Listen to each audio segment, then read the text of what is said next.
Chinese president Xi Jinping गायब हो चुके हैं और उनके सबसे नजदीकी वफादार पॉलिटिशियन एक के बाद मारे जा रहे हैं और कितनों को तो मजबूरन रिजाइन करवाना चाह रहे हैं। Army generals that have been linked to Xi Jinping have either been removed or have been sidelined.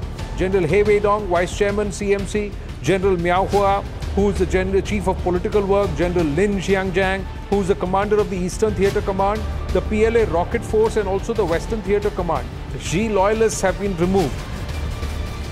6 जुलाई 2025 को ब्राजील में 17 समिट हुआ, मगर उसे शी जिनपिंग ने अटेंड नहीं की। ये बहुत बड़ी घटना है कि आज तक कभी ऐसा नहीं हुआ। क्या शी ने या कोई और चाइनीज की पहली प्रेसिडेंट ने बिग समिट को अटेंड नहीं किया, मगर ये कोई इकलौता इंसिडेंट नहीं है। 21 मई 2025 वो आखिरी दिन था जब शी को मीडिया में स्पॉट किया गया, क्योंकि उसके बाद 12 दिनों के लिए वो गायब हो गए। This will be the first time in 12 years that Xi Jinping will not be part of the summit. No mention of him in the Chinese mainstream media. Unusual disappearance from public view between the 21st of May to the 5th of June. Where is President Xi Jinping?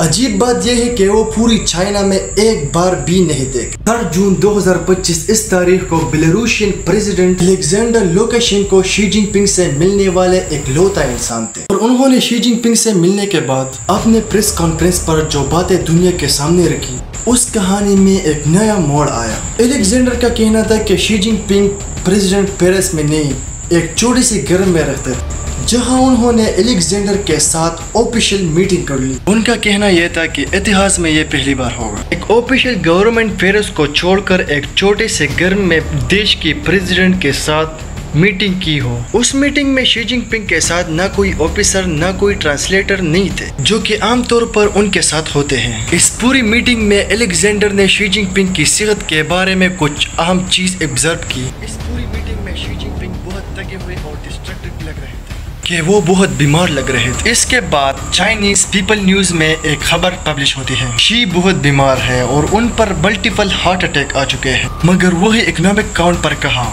कि she बीमार नहीं, who जिनटाओ जल्दी China में regime लाने वाले हैं। आखिर ऐसा क्या हुआ, चलो जानते हैं। साल 2013 में शी जिनपिंग चाइना का 7वां प्रेसिडेंट बन गया, लेकिन शी जिनपिंग की हुकूमत सारे हुकूमत से अलग थी। इसने पावर में आकर सारे सिस्टम को चेंज कर दिया, यानी अपने कंट्रोल में कर दिया। एग्जाम्पल के लिए डेंग ज़ियाओपिंग की हुकूमत के दौरान जब वो काम करते थे तो अपने कमेटी के साथ मशवरा और रजामंदी से काम करते, पर शी में पावर आते ही इस कमेटी को बंद कर दी। पर शी ने पावर स्ट्रक्चर में कुछ चेंजिंग की। इस पूरे टेबल को देखना, ये पूरे चाइना का पावर स्ट्रक्चर है। इस स्ट्रक्चर में पूरे टॉप पर है पोलिट ब्यूरो स्टैंडिंग कमेटी। ये स्टैंडिंग कमेटी ऐसी समझो कि हमारे मुल्क में पीएम कैबिनेट मिनिस्टर होते हैं, वैसे उनके देश में पोलिट ब्यूरो स्टैंडिंग कमेटी के अंदर प्रेसिडेंट और 6 मेंबर होते हैं जो मिलकर पूरे देश को कंट्रोल करते हैं। अब जैसे ही शी पावर में आया और शी जिनपिंग ने सारे पोजीशन को रिप्लेस कर दिया और फिर उसने चाइनीज आर्मी को कंट्रोल करने के लिए शी जिनपिंग ने सेंट्रल मिलिट्री कमीशन पर वाइस चेयरमैन को भी रिप्लेस कर दिया।